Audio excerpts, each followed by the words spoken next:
ان کی تھوڑی اور ہونٹ اس طرح کانپ رہے تھے کہ وہ کچھ بول نہیں پا رہی تھی۔ اتنی دیر میں ایمبولینس کی آواز ان کے کانوں میں ٹکرائی۔ تینوں بہنیں گیٹ کی طرف دوڑیں۔ کچھ لوگوں نے ایمبولینس سے میت نکالی اور اسے لان میں رکھ دیا۔ لاش کے اوپر سر سے پاؤں تک سفید کپڑا تھا۔ صباحت بھی دوڑتی ہوئی چارپائی کے پاس آ گئی۔ احسان الحق کے کچھ قریبی دوست سر جھکائے چارپائی کے قریب کھڑے تھے۔ حجاب ان کے قریب آئی۔ انکل، کس کی لاش ہے؟ اس شخص نے بھیگی ہوئی آنکھوں سے حجاب کی طرف دیکھا اور پھر آگے بڑھ کر لاش کے چہرے سے کپڑا ہٹا دیا۔ ماں بیٹیوں کی درد سے بھری چیخیں فضا میں گونج اٹھی۔ احسان الحق نئے گھر کی خوشی میں رشتہ داروں کو بلانا چاہتے تھے۔ ان کی برادری اکٹھی بھی ہوئی تو کس موقع پر؟ سب رشتہ دار فرضی رسومات ادا کر کے چلتے بنے۔ اس مطلب پرست دنیا میں صباحت اور اس کی بیٹیاں تنہا رہ گئیں۔ بہت عرصہ ماں بیٹیاں غموں کے اندھیروں میں ڈوبی رہی۔ جن زخموں کو ڈھارس کا مرہم نہ ملے ان زخموں کو وقت ہی بھرتا ہے۔ انہیں بھی جینے کے ڈھنگ آ گئے۔ ان کی آنکھوں میں چمکتے خواب نا امیدی کی بند گلی میں دم توڑ گئے۔ حجاب نے گریجویشن کے بعد ایک سرکاری اسکول میں ٹیچر کی ملازمت کر لی۔ احسان الحق کا جنرل اسٹور ایک سیلز مین چلا رہا تھا جس سے صباحت باقاعدہ حساب لیتی تھی۔ دکان کی آمدنی بہت کم ہو گئی تھی۔ سیلز مین اپنی جیب گرم کرنے کے چکر میں لگا رہتا اور صباحت کو یہی سننے کو ملتا کہ دکان گھاٹے میں جا رہی ہے۔ صباحت نے 2 سالوں میں 10 سال کی مسافت طے کر لی تھی۔ وہ بہت جلدی بوڑھی ہو گئی تھی۔ حجاب گھر آئی تو وہ کافی خوش تھی۔ آج یکم تھی۔ اسے اسکول سے تنخواہ ملی تھی۔ ہر یکم کو اس کا چہرہ ایسے ہی کھل اٹھتا تھا اور جب مہینے کا آخر ہوتا تو اخراجات کی پریشانی اس کا چہرہ افسردہ اور آنکھیں ویران کر جاتی۔ وہ کھوئی کھوئی گھر کے کسی کونے میں کبھی کسی کونے میں بیٹھی رہتی۔ ثانیہ اور تحریم کالج سے کافی دیر پہلے کی آئی ہوئی تھی۔ حجاب آپی، ہم تمہارا کب سے انتظار کر رہے ہیں۔ اتنی زور کی بھوک لگی ہے، آج اتنی دیر سے کیوں آئی ہو؟ تحریم نے چیئر پر بیٹھتے ہوئے کہا۔ حجاب بھی فریش ہونے کے بعد کھانے کی ٹیبل کے پاس بیٹھ گئی۔ آئندہ تم میرا انتظار مت کرنا، کھانا کھا لیا کرنا۔ میں نے 4 ٹیوشنز لی ہیں جو میں اوور ٹائم میں اسکول میں ہی پڑھایا کروں گی۔ پھر اس نے صباحت کی طرف دیکھا جو بیٹیوں کو کھانا سرو کر رہی تھی۔ اماں، کل سے میں لنچ ساتھ لے جایا کروں گی۔ تحریم نے بے دلی سے لقمہ منہ میں ڈالا۔ ہاں لے جایا کرنا، یہ دال کا سوپ، اسکول والوں کو بھی پتہ چل جائے گا کہ ہم گھر میں کیا کھاتے ہیں۔ حجاب نے غصے سے تحریم کی طرف دیکھا۔ ہمیں لوگوں سے کیا لینا، شکر کرو کہ بھوکے نہیں سوتے۔ تحریم نے کھانا چھوڑ دیا۔ کھانے سے زیادہ میں روز کے ان لیکچروں سے تنگ آ گئی ہوں۔ حجاب نے صباحت کی طرف دیکھا جن کے چہرے پر ایسی ہی خاموشی ٹھہر گئی جیسے خاموشی خوفناک طوفان کے بعد سائیں سائیں کرتی ہوئی بربادی کی داستان سناتی ہے۔ پھر حجاب اپنے ہونٹوں کو بھیجتی ہوئی نہ جانے کتنی باتیں دل میں دبائے اپنے کمرے میں چلی گئی۔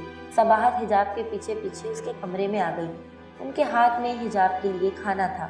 وہ حجاب کے پاس بیٹھی تو حجاب سے آنسو بھری آنکھیں چھپانے کے لیے دوسری طرف منہ کر لیا۔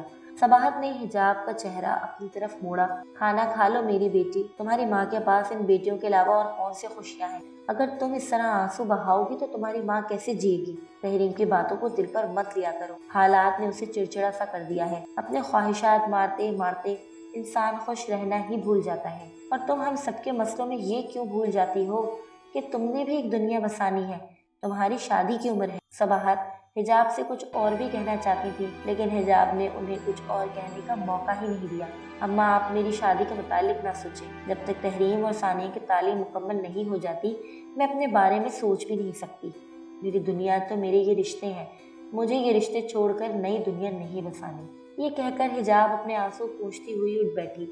صباحت نے حجاب کے بجھے ہوئے چہرے کی طرف دیکھا۔ یہ جو کچھ تم کر رہی ہو اتنا آسان نہیں ہے۔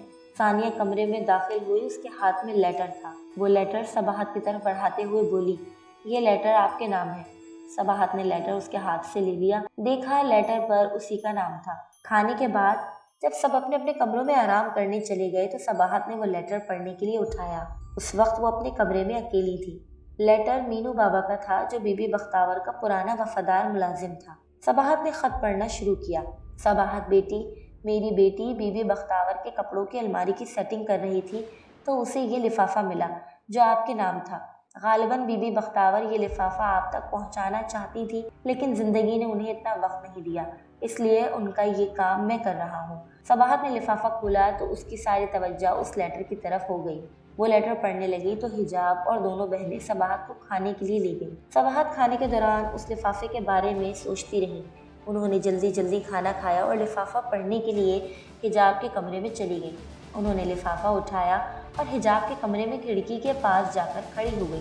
انہوں نے لفافہ کھولا تو اس میں 4 لائنز لکھی ہوئی تھیں۔ صباحت، میں نے بہت کوشش کی کہ تمہیں اس آصف سے چھٹکارا دلا دوں، لیکن وہ آصف جس گروہ سے تعلق رکھتا ہے اس کی طاقت کے آگے میرا بڑے سے بڑا علوم بھی محدود ہو جاتا ہے۔ لیکن اپنی جادوئی کرامات سے میں نے اس آصف کو 2 سال کے لیے قید کر دیا ہے۔ اگر زندگی رہی تو 2 سال کے بعد پھر اس مسئلے کا حل نکالوں گی، لیکن زندگی کا کیا بھروسہ۔ تمہیں خبردار کرنا چاہتی ہوں کہ وہ آصف 2 سال کے بعد حجاب کی زندگی میں واپس آ جائے گا۔ اللہ حافظ۔ صباحت کے کانپتے ہاتھوں سے رقعہ چھوٹ گیا۔ ان کا چہرہ پسینے سے شرابور ہو گیا۔ مارے گھبراہٹ کے وہ لمبے لمبے سانس لینے لگی، کیونکہ وہ جانتی تھیں کہ 2 سال کا عرصہ تو پورا ہو گیا ہے۔ حجاب کمرے میں داخل ہوئی تو صباحت نے رقعے کو اپنے پیروں سے چھپا لیا۔ حجاب ماں کے قریب آئی۔ اماں، کیا بات ہے؟ آپ کی طبیعت تو ٹھیک ہے نا؟ اس قدر پسینہ کیوں آ رہا ہے؟ کچھ نہیں بیٹا، بس مجھے ذرا پانی لا دو، صباحت نے کہا۔ حجاب پانی لینے کے لیے دوسری طرف پلٹی تو صباحت نے جلدی سے رقعہ اپنی مٹھی میں کس لیا۔ حجاب پانی کا گلاس لائی۔ صباحت نے پانی پیا۔ نماز کا وقت ہو گیا ہے، میں جا کر نماز پڑھتی ہوں، یہ کہہ کر صباحت وہاں سے چلی گئی۔ حجاب بھی وضو کر کے نماز پڑھنے لگی۔ نماز کے بعد وہ کوئی اچھی سی کتاب لے کر بیٹھ گئی۔ ثانیہ اور تحریم بھی اس کے کمرے میں آ گئی۔